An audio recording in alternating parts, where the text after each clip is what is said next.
Fala galerinha, tudo bem? Tudo certo? Vamos para mais um vídeo. Vamos aprender hoje o que são terremotos. Você sabe me dizer o que é um terremoto? Quando a gente fala de terremoto, provavelmente você deve estar pensando aquele tremor de terra, você está lá e começa a tremer e tal.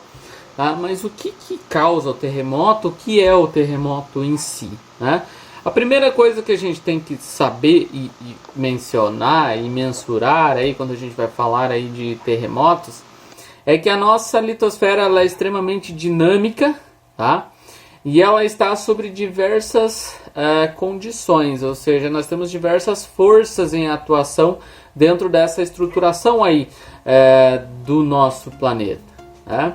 Então, a litosfera terrestre ela está permanentemente sobre uma dinâmica, ou seja, sobre uma atuação aí constante de forças tectônicas e sísmicas. Provavelmente você já deve ter ouvido falar das placas tectônicas. Imagine o nosso planeta como sendo um grande quebra-cabeça, todo dividido. Essas são as placas tectônicas. Basicamente, os terremotos vão surgir a partir do movimento dessas placas tectônicas. Tá? Quando essas placas tectônicas elas são submetidas à pressão de deslocamento lateral, ou também vertical, as placas elas tendem a reacomodar-se. E quando elas vão se reacomodar, elas vão gerar abalos sísmicos, porque o atrito entre uma placa e outra vai gerar uma tensão. Essa tensão vai gerar energia, essa energia vai ter que ser dissipada para algum ponto, e aí a gente vai ter os nossos terremotos. Tá? Com relação aos terremotos, é importante a gente pensar que o local exato da crosta terrestre onde ocorreu o terremoto, ou seja, no interior aí da crosta, a gente vai chamar de hipocentro. Lá no interior, onde a placa tectônica lá se chocou uma com a outra e gerou essa energia que teve que ser dissipada, a gente vai chamar de hipocentro. Né?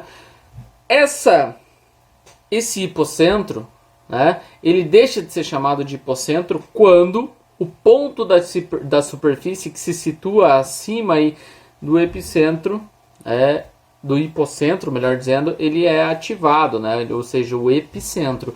Então o hipocentro é no interior da crosta, onde você tem o contato direto entre uma placa e outra. Quando a energia acima na superfície ela vai ser dissipada, o ponto de origem por onde essa energia vai partir aí, a gente vai chamar de epicentro. Provavelmente você já deve ter visto uma pedra sendo jogada dentro d'água. O ponto central onde essa pedra cai gera diversas ondas. Então imagine que um terremoto funciona da mesma forma. Você tem um hipocentro no interior aí da crosta, onde você tem o encontro da placa, e depois você tem o epicentro, que é um ponto logo acima do hipocentro. A partir do epicentro, a energia passa a ser dissipada em ondas, digamos assim. Então, o terremoto ele de certa forma, a energia gerada entre o atrito entre as placas que vai ser aí dissipada. Do epicentro, a gente vai ter aí, digamos assim, a propagação pela crosta terrestre dessas ondas sísmicas. Tá?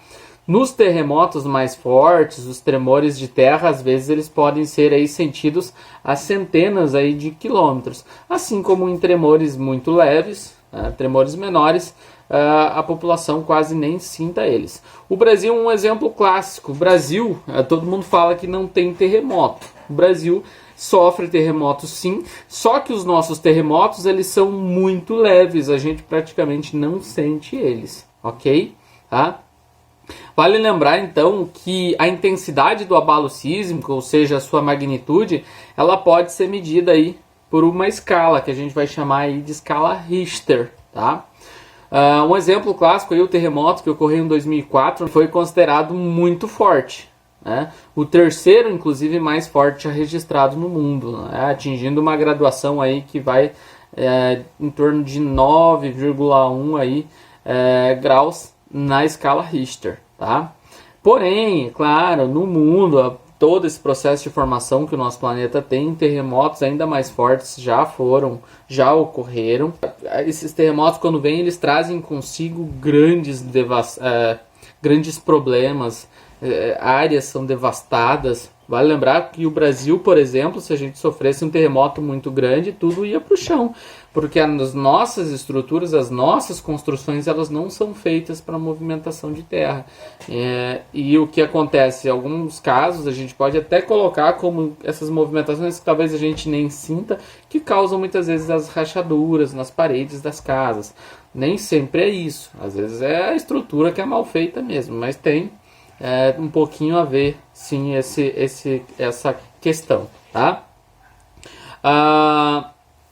Os terremotos, eles trazem aí vários riscos, como eu mencionei, a destruição, né, de casas, afetar a vida diretamente aí das pessoas, tá?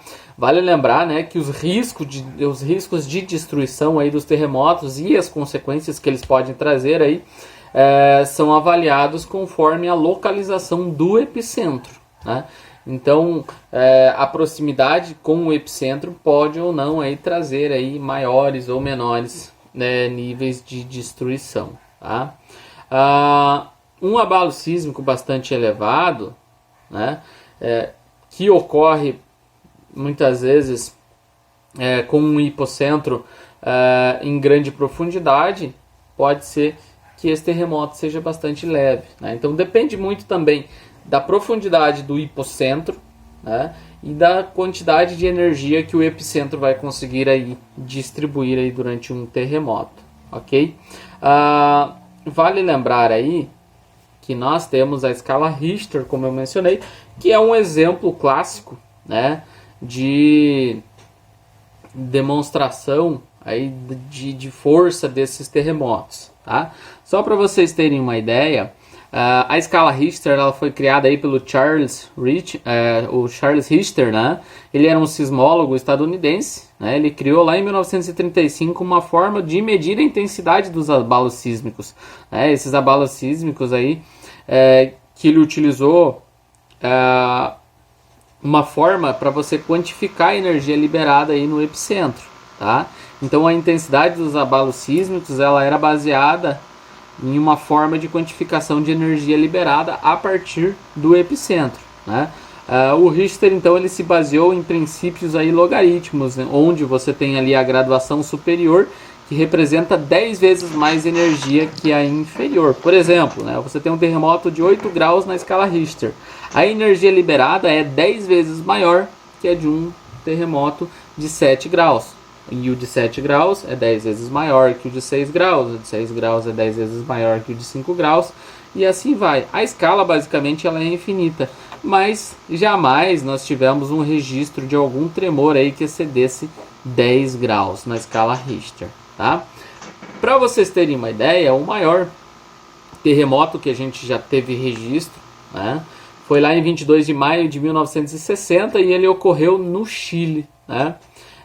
Esse sismo ficou conhecido como o terremoto de Valdívia, tá? Chamado basicamente pela cidade, onde por uma cidade ali que se situava próximo, né, em torno de 800 quilômetros ao sul da capital ali, Santiago, né, que obviamente foi a mais atingida, né? Esse terremoto de Valdívia ele atingiu aí uma escala de 9,5 graus na escala Richter, né? Ele gerou inclusive um tsunami que atravessou o Oceano Pacífico, matando pessoas no Havaí e nas Filipinas, tá? O número de vítimas fatais ultrapassou aí as 1.600 pessoas, tá? Porém, ele foi relativamente pequeno em relação a outros grandes terremotos, como o do Haiti, por exemplo, em 2010, que teve 316 mil mortos, ou também o tsunami que ocorreu lá em 2004 na Indonésia. Uma questão importante é que nós temos terremotos que ocorrem em virtude de pequenas falhas, tá, pessoal? Pequenas falhas geológicas, né? Ou seja, pequenas acomodações aí de terrenos no subsolo. Em geral, eles são bem menos destrutivos que aqueles que são produzidos pelo choque entre as placas tectônicas, tá? Nas zonas de convergência, né, ou seja, aqueles terremotos que são ocorridos pelo próprio choque da placa tectônica na zona de convergência, tanto de subducção quanto de abducção, né, ou quando essas placas acabam se atritando, vão gerar um terremoto com um impacto muito maior. A identificação dos locais na crosta terrestre, onde é comum o choque entre essas placas tectônicas, revela simultaneamente os locais que são mais propícios à ocorrência de terremotos. Esses locais mais propícios, obviamente, são aquelas regiões que estão em regiões de atrito de placa tectônica, né? Temos os choques entre as placas tectônicas que causam grandes terremotos e temos os terremotos de menor magnitude que ocorrem em pequenas falhas aí na crosta terrestre, ok? Eu espero que tenha ficado claro. Qualquer dúvida coloca nos comentários. Valeu, falou!